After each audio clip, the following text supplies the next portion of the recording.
When I was preparing for the conference, we've been talking about possible topics to cover. And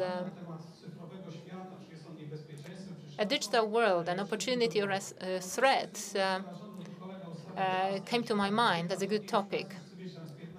I don't know whether you know, but the clock's ticking. I've got 15 minutes and not more than that.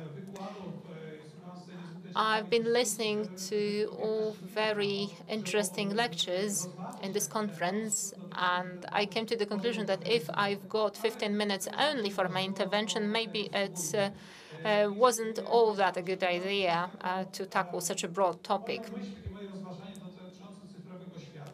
Speaking of digital world, we already heard it from previous speakers that a nationwide education network is going to be created in Poland. But I'm not going to tell you about laying fiber optics and building a network. In a broader context, rather, let me talk to you about what the digital world is. Well, the digital world is our reality we live in. Everybody loves figures, but figures might be quite overwhelming. I don't know whether you know how many connected devices we'll have in 2020, which is in 3 years.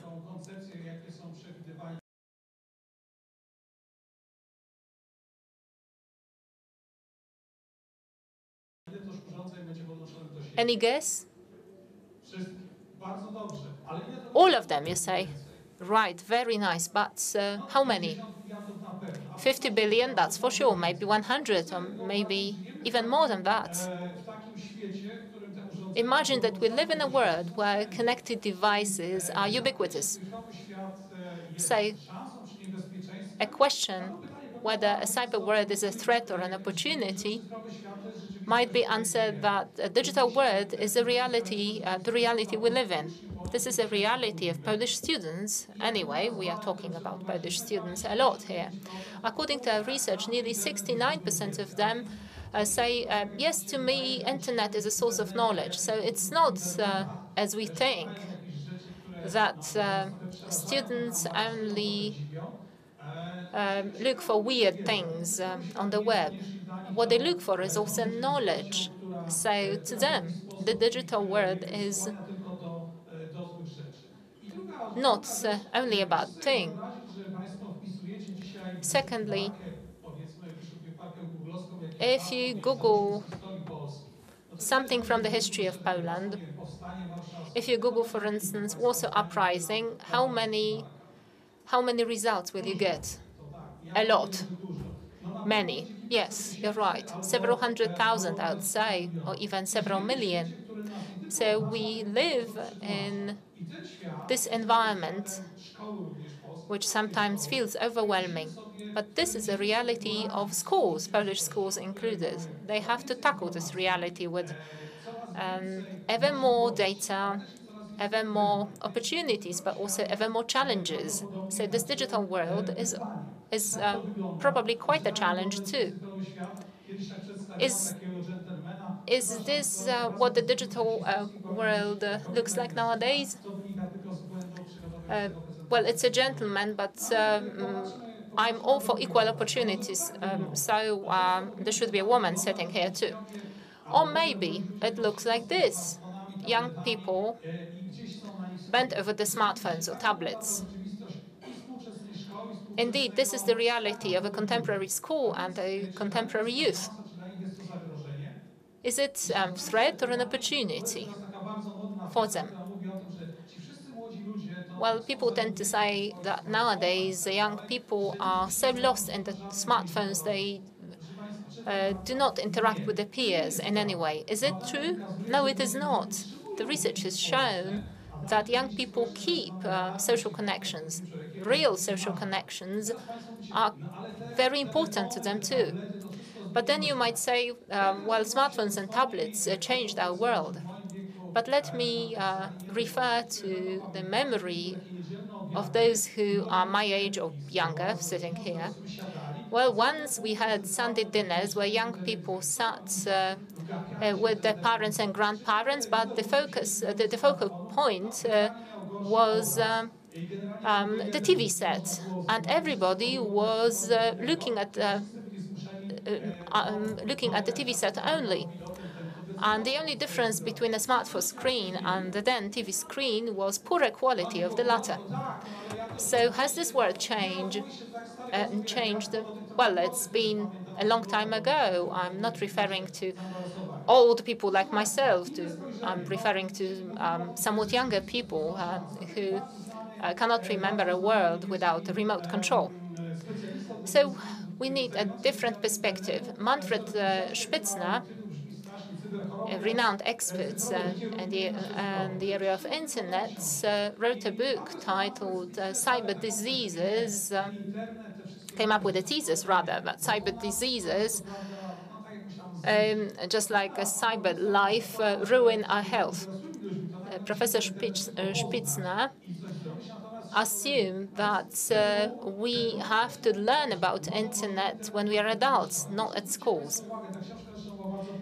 This book used to be very popular also in Poland, like in Germany. I know that Professor Spitzner's book sold very well and stimulated a very vigorous debate. I'm telling you all that because we have to be aware that cyber reality might be contested as a reality. And some might argue that we shouldn't give young children connected devices, that we should talk to them about the cyber world in a different way. Maybe, but this is the reality they live in after all. What can be the barriers to overcome for our schools today and schools tomorrow? I can remember such a picture very well, sadly, and this should be a school of tomorrow, or maybe a school of today. If our schools are like the school on the right in the right picture, or if it looks in a different way, makes no difference. But what really changes nowadays is the relationship between a student as and a teacher. We heard from the previous speakers that teachers should be guides. Well, yes, they should be. At school, they should guide the students and show them how to do things. It's always been truth, but it's especially valid nowadays. So the composition of tables and a classroom makes no difference, but what really makes a difference is the relationship between a teacher and a student. So a teacher should be a guide. They don't have a monopoly for knowledge.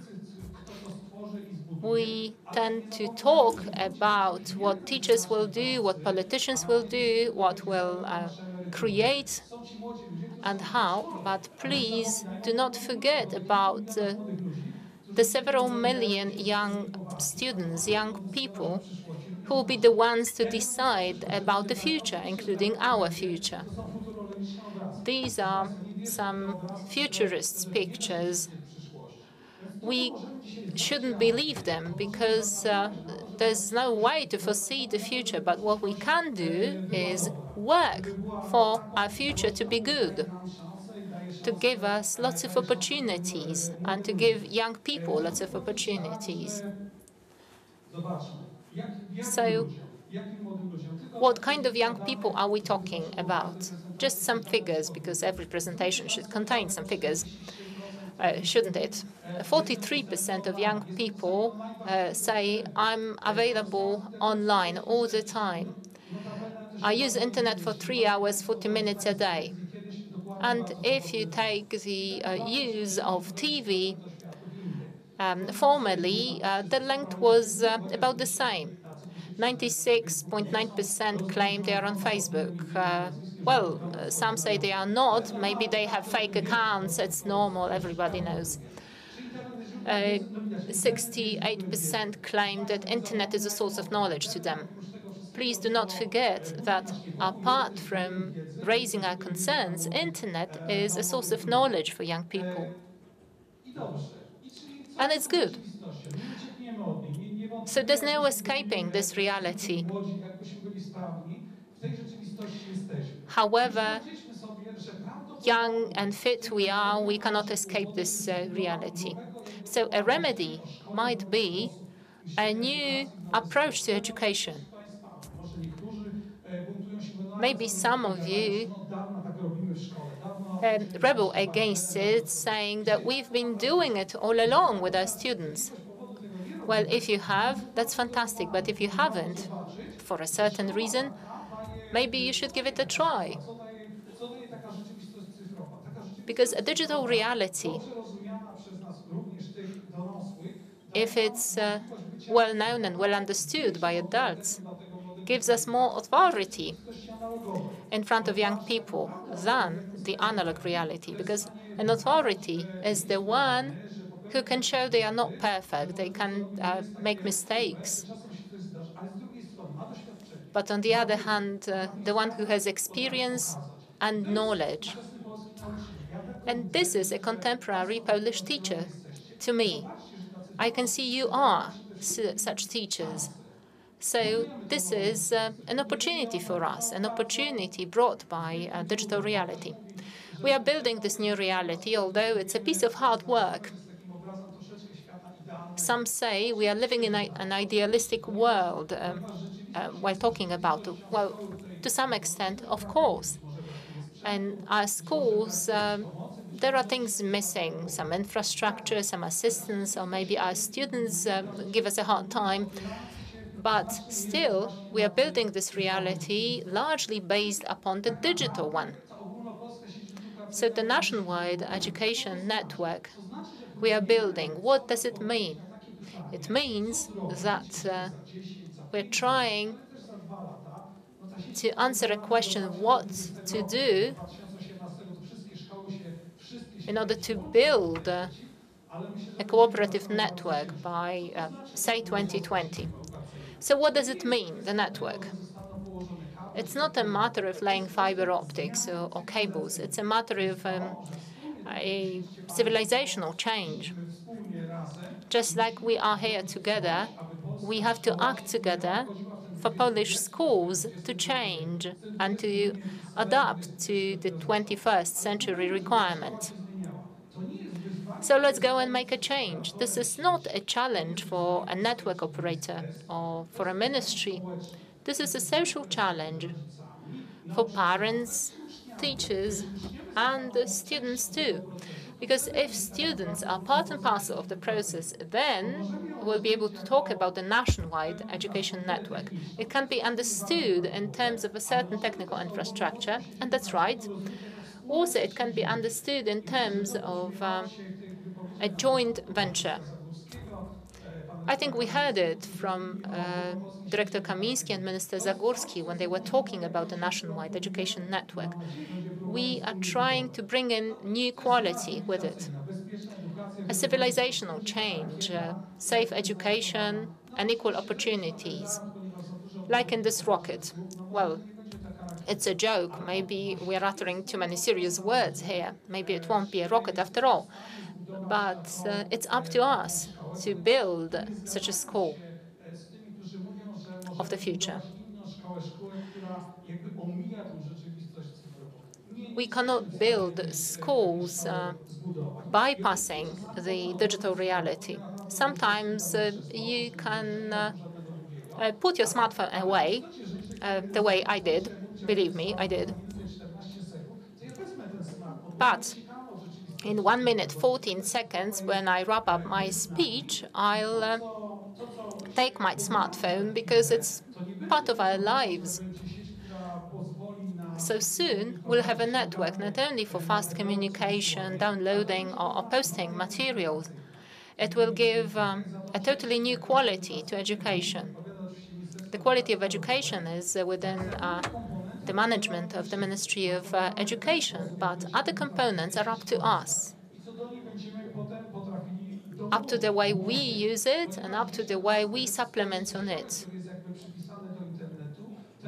There's a community aspect to the internet, and we have to take it into consideration too. So we'll do something not for somebody, but for us all, and we'll do it together. I'm not saying you should lay fiber optics together, but I argue that you should think about this network, all of you together.